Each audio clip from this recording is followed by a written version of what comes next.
This is Rogers TV.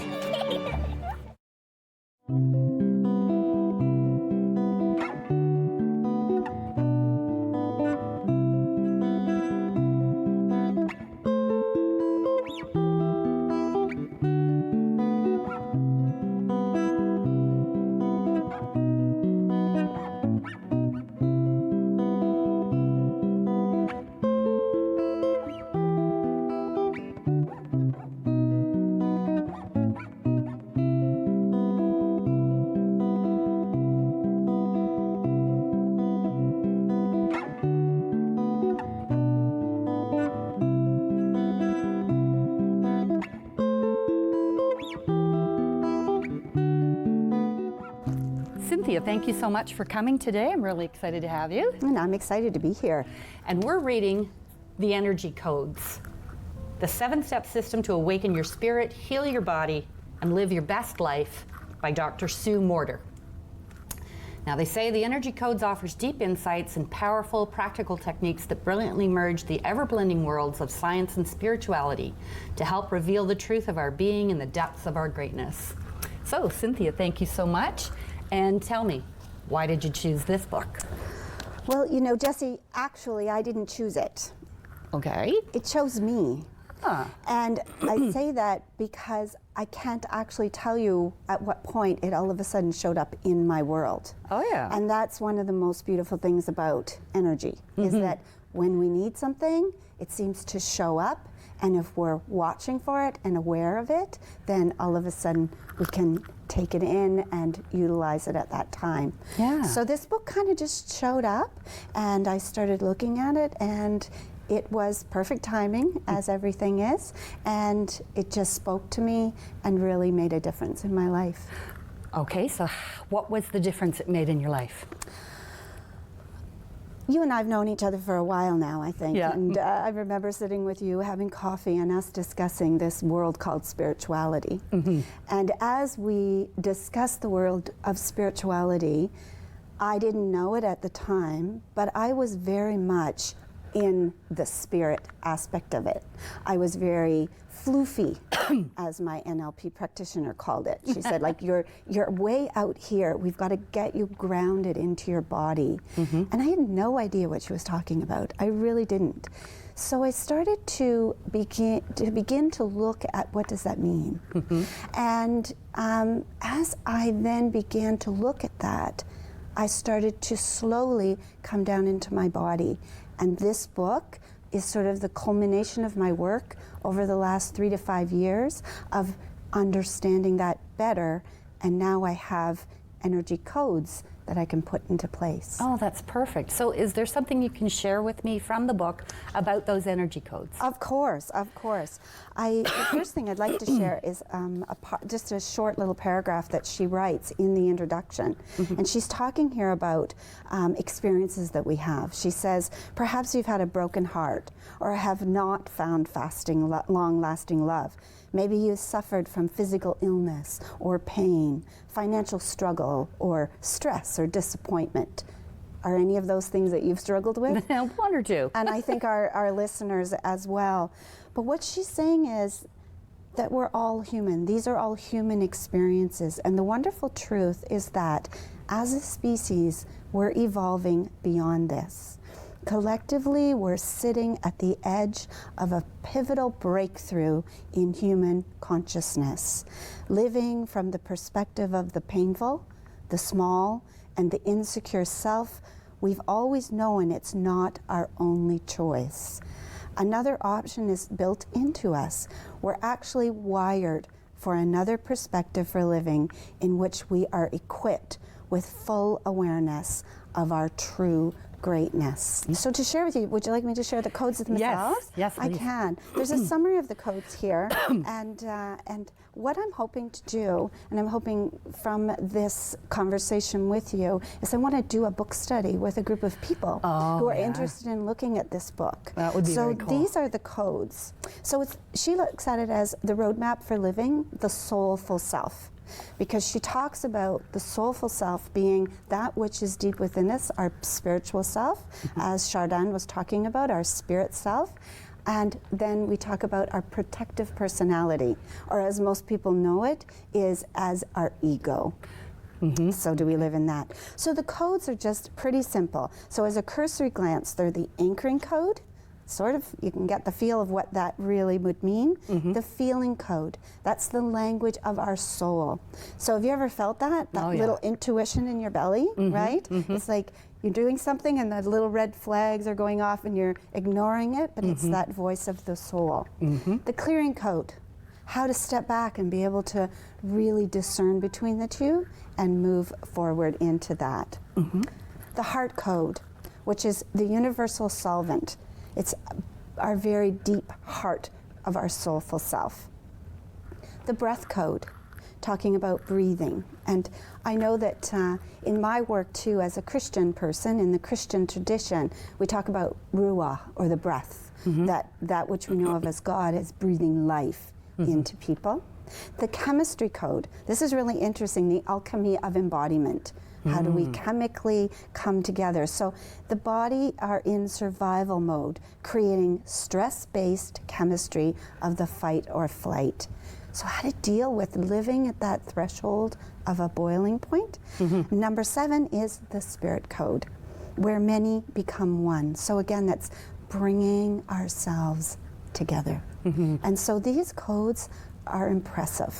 I love her. I love her. I love her. She's been working in this field for years and years and years. Her father was a doctor of chiropractic medicine, and Dr. Sue Morter watched him work with people in the physical, and then he began these practices that she could watch, that she realized that he worked more than just with the bones.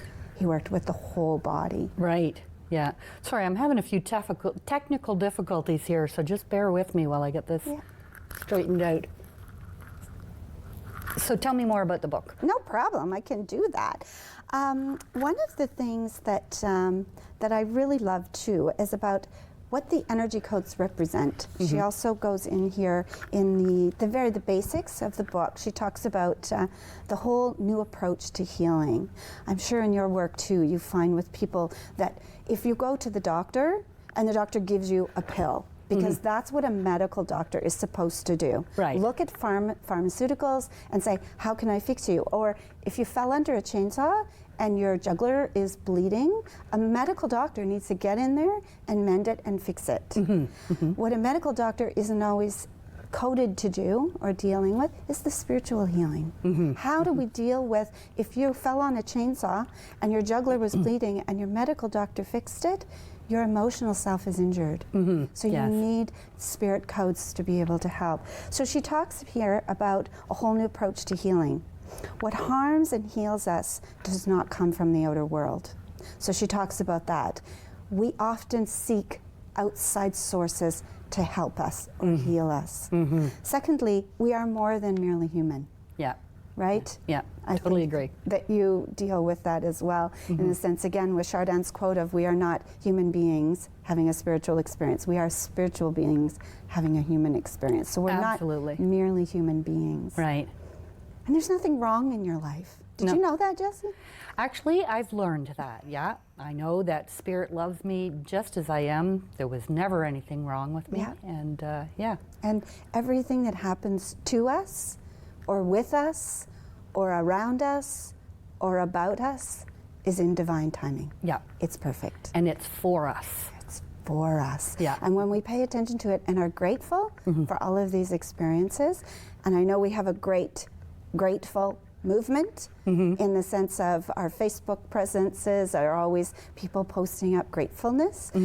It's really deep though, that gratefulness. We need to be really, really deep. Yes, it isn't just being grateful that I don't know, that you have a car in the driveway. It's being grateful for the absolute gift of living this life and learning about yourself and just being in the moment.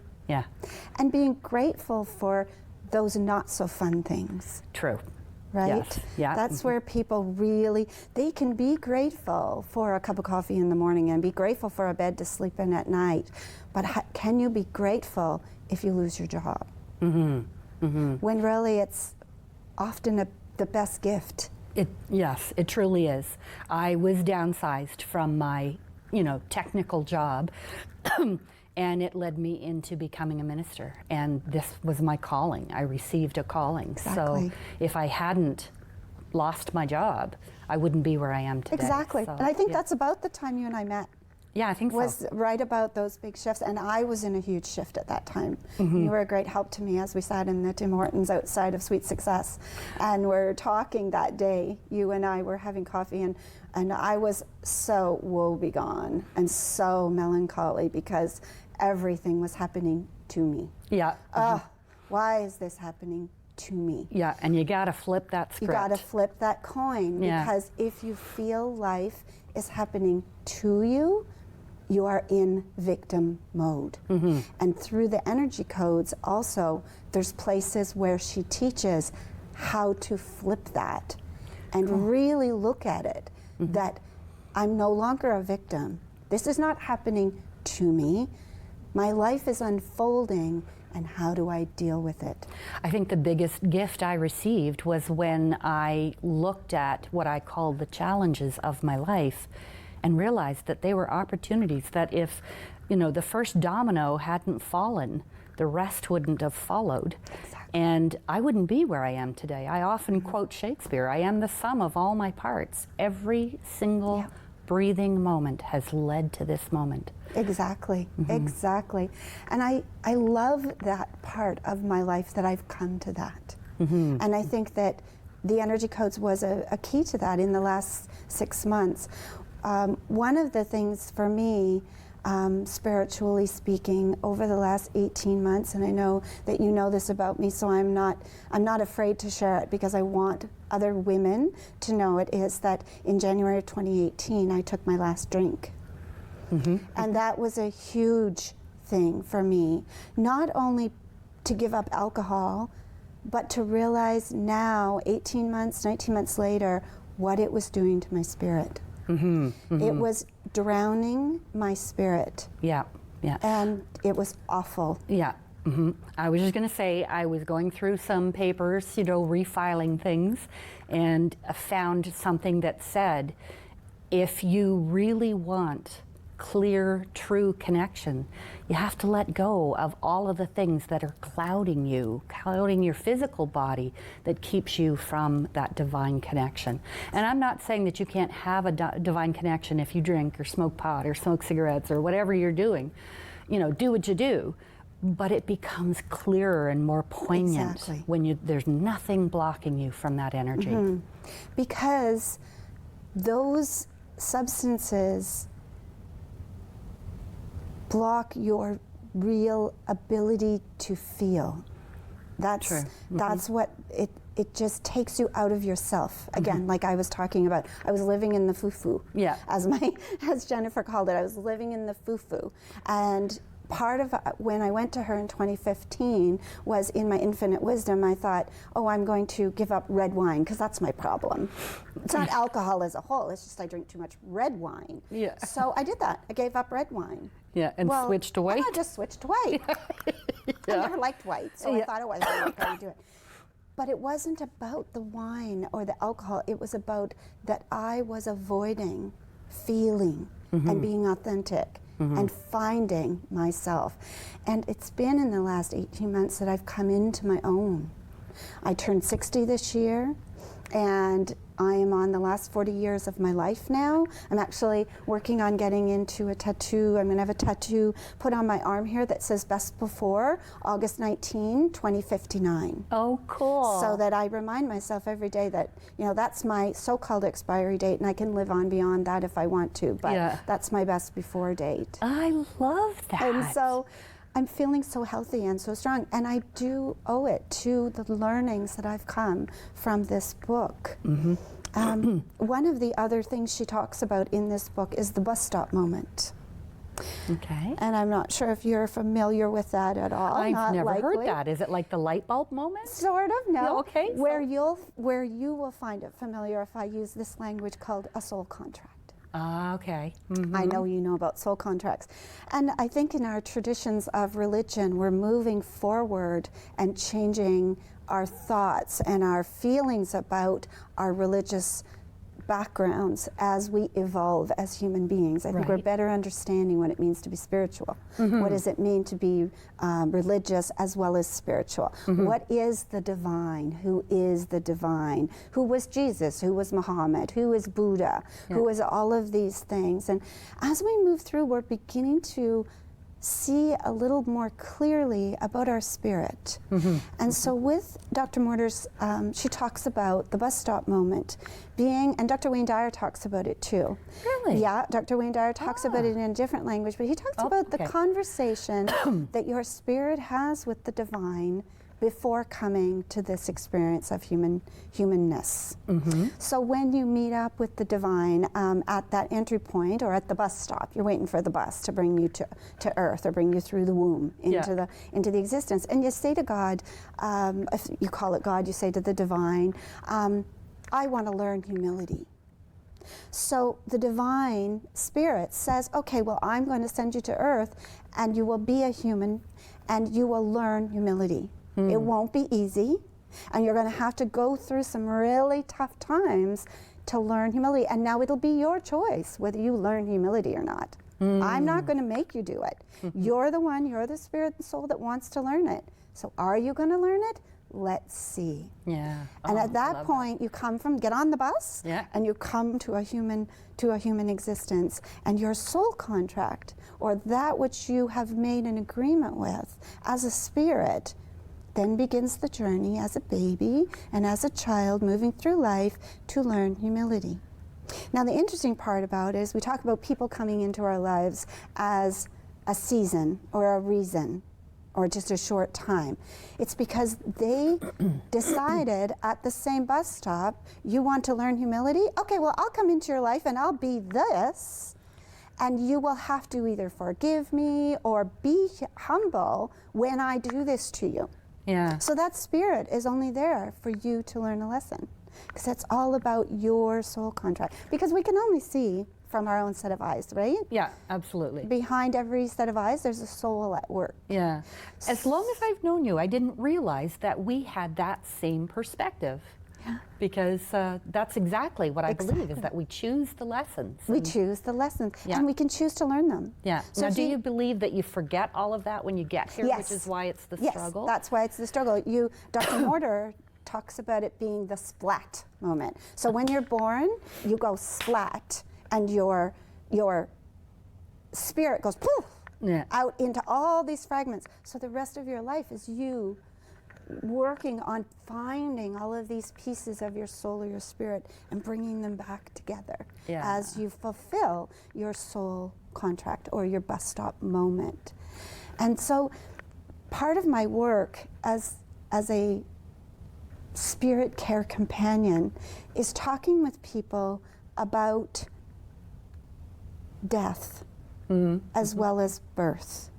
We have baby parties, we're excited when a new baby is born, and we have celebration of life, which I know you are a celebrant, at the end of life. So as we work with people, can we teach them to be as fond and as excited about an exit as we can about an entry? Oh, I love that. I love that. One of the things that I was trained in, and am trained in, is the ceremonies and rituals to celebrate those moments of our life. And that's one of the main reasons that I chose that actual course that I took, because I loved the idea, well, actually I mourned the idea that we have forgotten how to do celebrations. And I loved the idea of recreating rituals for people when they have those moments that they need to stop and breathe and think about and feel everything that comes up from that, whether it be joy or sadness, grief, whatever is going on. Truly get into that and feel it so that you can let it go. Because if you don't do that, you're pushing it down, and that's where all these other things come up. I mean, it's no secret that I've had a diagnosis of fibromyalgia, and I know that it's directly because I did not know how to honor the moments of my life. And they logged into my cells, and the cells became pain pain points, and that's what it is. And so now my work is to clear that from my body. To clear that. And as soon as I hear you speaking about that, my joy in my heart leaps, because I think, and Jessie, you can reverse the fibromyalgia, because it'll take time. Because the other thing that people don't realize, and I learned through this book, is that we go to the doctor, the medical doctor, to get a pill, to get a diagnosis for something that's been percolating in us for years and years and years, because everything starts at the energy level, the energy codes. Exactly. So if you have a disruption in your energy, it works its way through, your spirit tries to talk to you, you know, stop your stress, stop your this, do that, do that. You ignore, ignore, ignore, ignore. So the body finally says, you know what? I'm sick and tired of this, I'm gonna make you sick. Yep, you've got to listen. Oprah used to say, if you don't hear God's whisper, he'll throw a brick.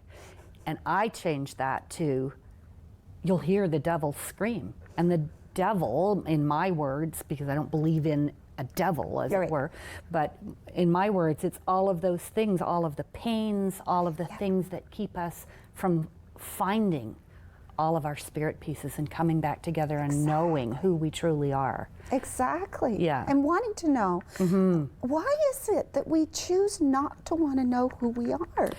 Well, the funny thing is, therein lies the answer, because we don't know what we don't know. We don't know what we don't know. And so we don't even know to look. And I think it's by the grace of God, divine, whatever you want to call it, that we have moments that kind of poke us and bring us a bit of clarity or a bit of understanding, and we go, oh. And then we get back to our lives as we think they're, you know, we're busy trying to find work that is meaningful, or just work that pays the bills, and get through life, and sometimes try and keep up with the Joneses. All those things that society has taught us we're supposed to be doing. Exactly. When in fact we completely missed the boat, because what we're supposed to be doing is looking at ourselves and finding the beauty of who we are. And that's how we find ourselves. I'm doing a speaking engagement next week, sometime in the future. I'm not supposed to identify time. Anyway, I'm preparing for a speaking engagement, and that's exactly what I'm talking about, is seeking those pieces and finding out who we really are, and observing the way we respond to things rather than reacting to things. Because in the reaction, we're recreating the pain, we're re-traumatizing ourselves, we're putting bad energy out there. Whereas if we can learn to just watch and say, wow, I didn't realize I did that. And then the next time it's, oh, I'm still doing that. And then the next time it's, remember when I used to, you know, react badly? And then it becomes just moments of joy. Now, I just want to jump back and say that at no time do I judge anyone for their behaviors, for their illnesses. I mean, because I also believe, I have a friend with muscular dystrophy, and she says that she's a healer, and people are always saying to her, well, if you're a healer, heal yourself. Right. And she says, what if I chose this experience so that I would know what it's like to live in a wheelchair with this disability? Can I still be me? The other part of that is there's people mix up what it means to be cured or to be healed. Yes. Now, I mean, take that further. She's perfectly healthy. She's perfectly healed. It doesn't mean her body is going to function exactly the way someone else considers an able-bodied person. Right. So are you saying that the healing takes place in the knowledge and in the living it? Oh, of course. The healing's in the spirit. Right. And the healing's in how you live your life. The healing is in how you are with yourself. I love the little story about because I work in senior care, and I love working with aging adults because of the wisdom they carry and everything like that. And I love the little story about the senior who's getting ready to go and move into the retirement home. So they lock the door and they take a taxi, and they get to the retirement home, and they're met with the marketing person at the front door, and she said, oh, we have your room ready. And she says, I know, I love it. And the person says, how do you know? You haven't even seen it yet. She says, I don't need to see it. I just know I'm going to love it. Yeah. And it's that sort of attitude. If we go in waiting that we want to see something before we're going to believe that we're going to love it, then we set ourselves up for failure because our expectations can never measure up. Right. And it's so difficult to live that way. It takes energy to live that way. It does. It takes challenges. And it's, you know, for the longest time for me, the biggest difficulty that I had, and I'm talking almost 40 years, was having to give up all of the fun that I was having, and the alcohol and the parties and the bad behavior. And then realizing that in the moments that I had that were deeply connected to the divine, I had spent hours praying or meditating or whatever, and I don't have time for that. And now I have nothing but time for that. Exactly. I want to know more about what you're doing in your life. Well, because of the energy codes, one of the things that I've just really learned and been able to do is to become present.